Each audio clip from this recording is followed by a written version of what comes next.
안녕하세요, 달나무입니다. 지난 영상에서 일본 남자 때밀이 산시케의 역사에 대해 소개했었는데요. 떡상했습니다. 그래서 이번에는 두 번째 떡상을 노리고 여자 때밀이 탕녀의 역사를 준비했습니다. 오히려 좋아! 바로 시작합니다. 에도 시대 서민들은 매일같이 목욕을 했습니다. 그 이유는 당시 에도는 바람이 많이 불어서 하루 종일 일을 하고 나면 흙먼지를 뒤집어 쓰게 됐습니다. 때문에 일을 마치면 목욕탕에 가서 흙먼지를 제거하는 것이 전 국민의 루틴이었습니다. 덴쇼 19년, 서기 1591년 공중 목욕탕이 생겼습니다. 남자는 훈도시를, 여자는 유마키를 착용하고 들어가 증기로 몸을 불린 후 유나라고 불리우는 최초의 여성 때밀이가 때를 밀어주었습니다. 에도 중기가 되면서 비로소 욕조에 뜨거운 물을 받아서 들어가게 되었습니다. 남녀 모두 아무것도 안 입고 발가벗고 목욕을 하게 된 것은 1704년부터 시작됐습니다. 어쨌든 흙먼지 때문에 목욕탕이 발달했고 그 목욕탕에서 처음 서비스를 시작한 것은 남성이 아닌 바로 여성이었는데요.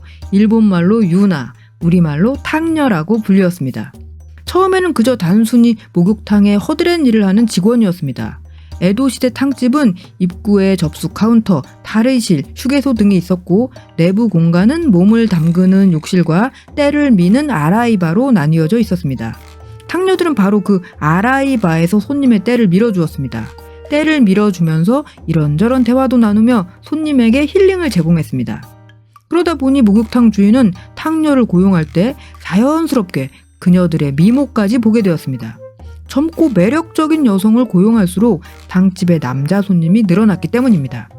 결국 탕녀들은 공식적으로는 때밀이 서비스가 주 업무였지만 비공식적으로 은밀한 서비스를 제공하게 되었습니다. 탕집의 2층에 따로 공간을 마련해서 그곳에서 휴식과 성적 서비스를 제공하게 되었습니다. 물론 모든 탕녀가 성적 서비스를 제공한 것은 아니었고 제공하는 사람, 때밀이 서비스만 하는 사람 미묘하게 나누어져 있었습니다. 사쿠라, 우리 이따가 2층 올라갈까? 스미마센, 저는 2층 서비스는 안 하고 때밀이만 해요. 사실 대부분의 탕녀들은 시골에서 도시로 돈을 벌려고 온 흥박한 처녀들이었습니다. 일을 하면서 점점 돈에 눈을 뜨게 되고 본인의 미모, 매력, 손기술을 이용해 인기를 얻어 경제적 성공을 꾀했습니다. 매력적인 인기 탕녀가 있는 목욕탕은 크게 번성하게 되었습니다. 이래 되니 돈은 많이 벌었지만 탕녀의 사회적 평판이 좋은 것은 아니었습니다. 저 아가씨 탕녀래요. 그럼 몸 파는 건가? 어쩐지 좀 그래 보였어. 쉿! 듣겠어요. 탕녀의 의상과 화장도 점점 화려해졌습니다. 초기의 탕녀는 수수한 목욕용 유카타를 착용하고 화장도 립스틱 정도 바르는 식의 심플한 모습이었습니다. 그러나 시간이 지나면서 점점 화려한 의상과 짙은 화장으로 변해갔습니다. 예쁘면 예쁠수록 손님이 늘어나니 당연한 변화였겠죠. 이처럼 탕녀 서비스가 승승장구하던 중 에도 중기 막부는 풍기문란을 우려해서 탕녀에 대한 규제를 강화하기 시작했습니다. 1658년 드디어 탕녀 금지령이 내려졌습니다. 목욕탕에서 그 짓을 하다니 뭐 하는 짓들이야! 탕녀 서비스를 금지한다! 그러나 이 금지령은 완전히 지켜지지는 않았고 암암리에 몰래 서비스는 계속됐습니다. 그러다가 1713년 뭐? 아직도 목욕탕에서 그 짓들을 하고 있다고? 안 되겠다! 아예 남녀 혼역도 금지한다! 이리하여 공식적으로 탕녀 서비스는 종말을 고했습니다.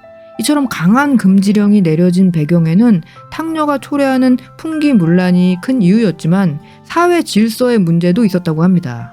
탕녀와의 치정사건, 탕녀에게 돈을 떼먹혔다. 탕녀가 사기기로 하고 도망갔어. 정신 차려! 그럼 그런 미녀가 너한테 진심이었을 것 같냐? 내 전 재산 다 줬는디 내 순정을 짓밟았다고. 이런 여러 가지 사회 문제가 있었다고 합니다.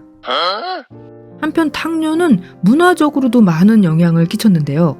예술가들에게 특히 큰 영감을 준 듯합니다. 화가들은 탕녀를 모델로 춘화를 그렸고 소설가들은 글을 썼으며 음악가들은 민요를 만들었습니다. 이러한 작품들 덕분에 당시 탕녀 문화를 알 수 있는 귀중한 자료가 남았다고 볼 수 있겠네요. 여기까지 살펴보면 탕녀에 대해 안 좋은 인식을 가지실지도 모르겠습니다. 허나 사실 탕녀의 일상은 요시와라의 유녀와는 다르게 화려하지만은 않았습니다. 아침 일찍부터 밤늦게까지 계속되는 중노동이었습니다. 욕조 준비, 온수의 온도 관리, 손님의 때밀이 마사지 등의 다양한 업무는 물론이요. 목욕탕 청소, 뜨거운 가마솥 앞에서 땀을 흘리며 불 지피기, 1년 내내 여름까지 무더위를 참아가며 견뎌야 하는 가혹한 노동 환경이었습니다. 생활 공간도 2층의 좁은 방에서 사생활도 없이 일했으며 습기가 많아 피부병, 호흡기 질환 등의 질병의 위험도 높았습니다. 그렇게 해서 번 돈은 가난한 시골의 집으로 보내는 등 효녀도 많았다고 합니다. 메이지 시대에 들어서며 일본에는 서양 문물이 들어오고 남녀 혼욕도 사라지며 전통적인 의미의 탕녀 문화는 차차 자취를 감추게 됩니다. 물론 음지에서는 목욕탕 아줌마라는 새로운 형태로 등대를 밀어주는 문화가 계속되기도 했습니다. 음지까지 막을 수는 없는 거니까. 목욕을 중시하는 나라 일본. 여자 때밀이 탕녀와 남자 때밀이 산스케. 성적인 서비스를 제외하더라도 목욕탕은 일본인들의 사교의 장, 교류의 장, 오락의 장이었다는 것은 분명합니다.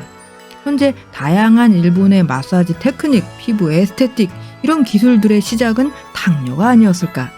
풍요로웠던 에도 시대, 노동과 성, 일본의 문화를 이해하는 중요한 유산인 것 같습니다. 달나무의 일본 문화 이야기 안녕 교토툰.